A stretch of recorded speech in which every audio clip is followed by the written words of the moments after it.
just answering questions. I'm answering them off the cuff. I'm not doing research on this because, anyway, here we go. This broken statement, I'm just going to read it as best I can. Explain, let the witness to the worst mass shooting get shot, first reports it, then is allowed to leave the country and appear on Ellen. The trip Campos had, we're talking about Campos, had a scheduled trip to go to Mexico to visit a relative.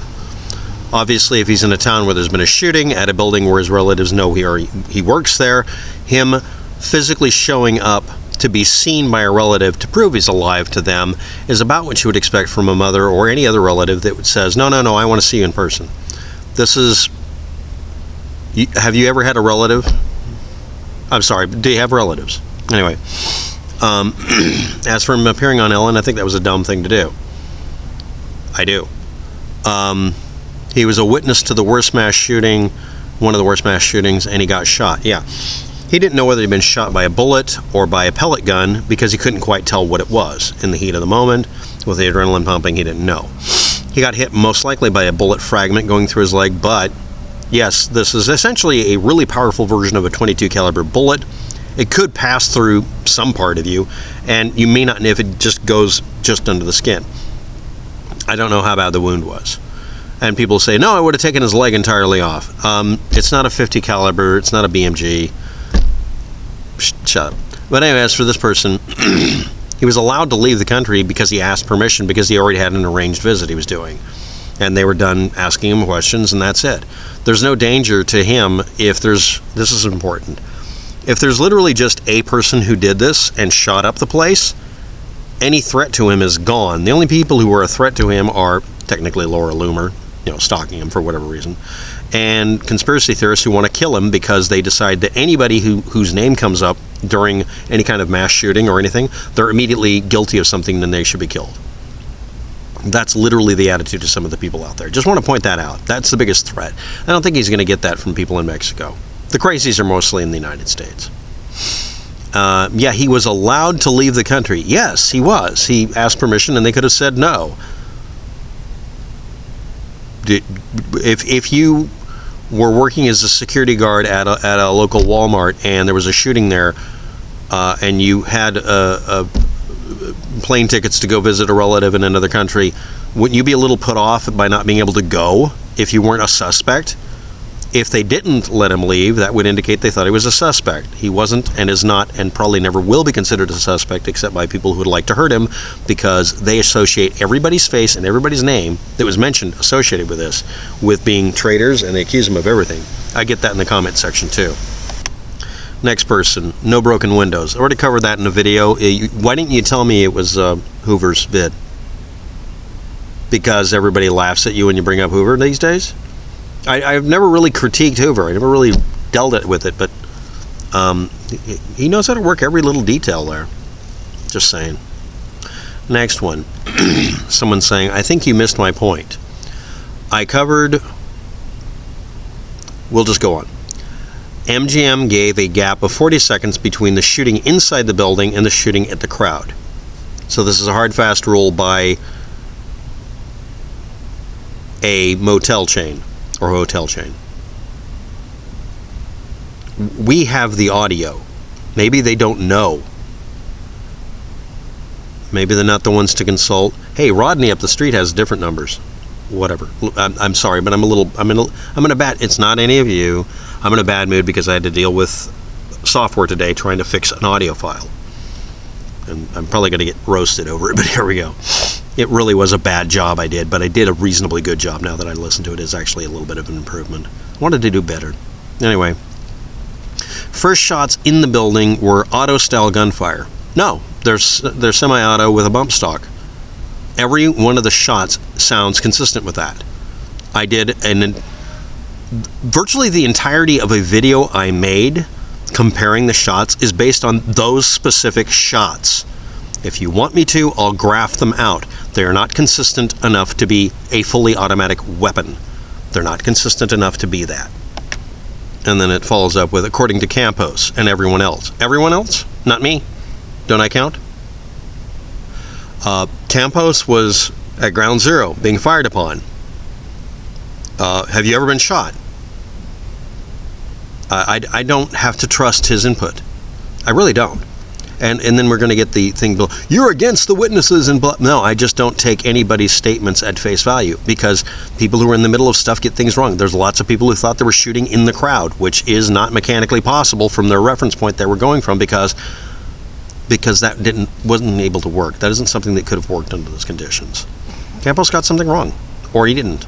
It wasn't fully automatic gunfire. It was a semi-auto converted over to what I would call virtually fully auto. But the cadence is wrong. It's not consistent. It is not a fully automatic weapon. Don't like it? I don't care. Well, it's what you called it. You're decided to auto style gunfire. Now we're just creating fake words, sort of like assault weapon. That is not a term.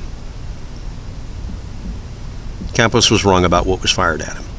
We hear quieter automatic gunfire 40 seconds before the first auto style volley begins in the crowd. Those are the shots fired into the building at a different angle, and they're really only heard on one recording. And it's a taxi cab driver. And even she closes her doors at one point and makes it harder to hear.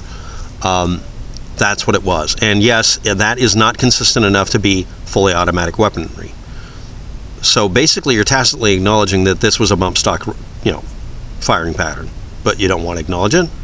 I'm starting to wonder why are you're not even moving the goalposts. You're weaseling out of even mentioning that they're there. But I don't know, maybe you're not. I'm in a bad mood, obviously. Who shot the 6 semi-auto shots? You're not pointing to an individual video or audio file for me to critique. Other people have gone through the same videos and have come to the same conclusion I have, but I haven't really talked about it, is that you're probably hearing something the way you want to hear it. And again, you have to show that it's actually fully automatic weaponry rather than a semi-auto bump-stocked weapon. And by the way, that's not the first fully auto, but anyway, here we go. By the way, MGM's 40 seconds estimate is just a round number they threw out. Then it's worthless. Why are we bringing it up? According to the recordings, which vary slightly, the true number is closer to 48.71 seconds. So the next part, MGM, repeating the same thing, this is another copy of the same comment almost. MGM gave an approximate 40-second gap between shooting inside the building and shooting at the crowd. The first shots in the building were auto-style, according to Campos and everyone else. If this auto-style gunfire we hear 40 seconds before the first auto-style volley begins in the crowd is what hit Campos in the hallway, then who shot the 6 semi-auto shots?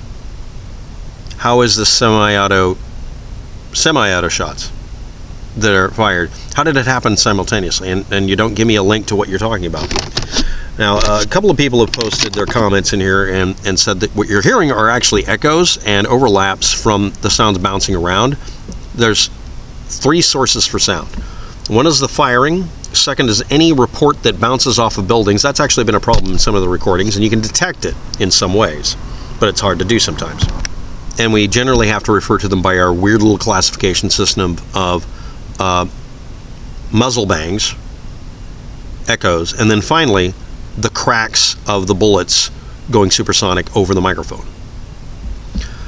If you want me to look into this, that's fine, but you're going to have to stop using this auto-style gunfire. It's not auto-style. It's either an automatic weapon or it is not. What you're listening to is the 1 or 2 times he managed to get that jimmy-rigged bump stock to sound like a fully automatic weapon. There's one recording I have that's my favorite one, where you hear 3 very different cadences as the person gets better at firing the gun. And it sounds much more like a fully automatic weapon. Has a very different cadence, a very different speed. But the lack of stability to it would make it to where a semi-automatic with bump stock fits literally everything. It's a catch-all at this point. And no, that's not just a convenient thing. That's what happened.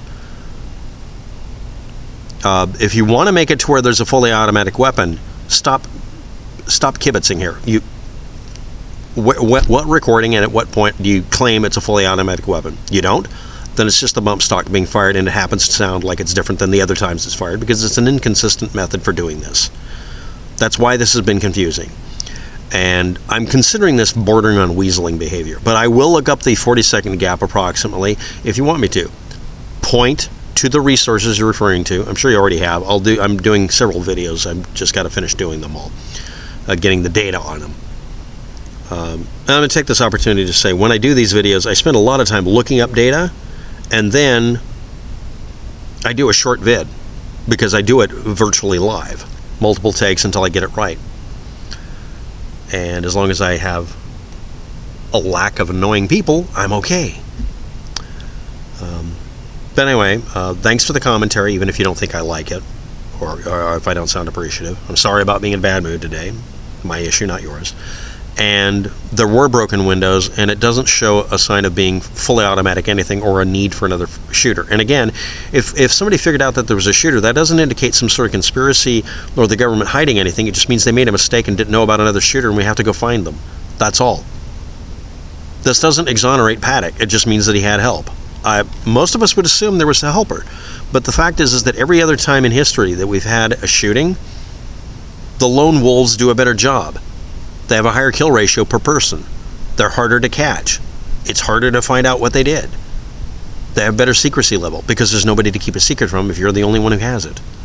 I'm sorry, but why is this lone wolf meme something that you guys bring up when that's the majority of times this stuff works in their favor? Thanks for watching. Have a good day. Good luck with that. I'll look into this.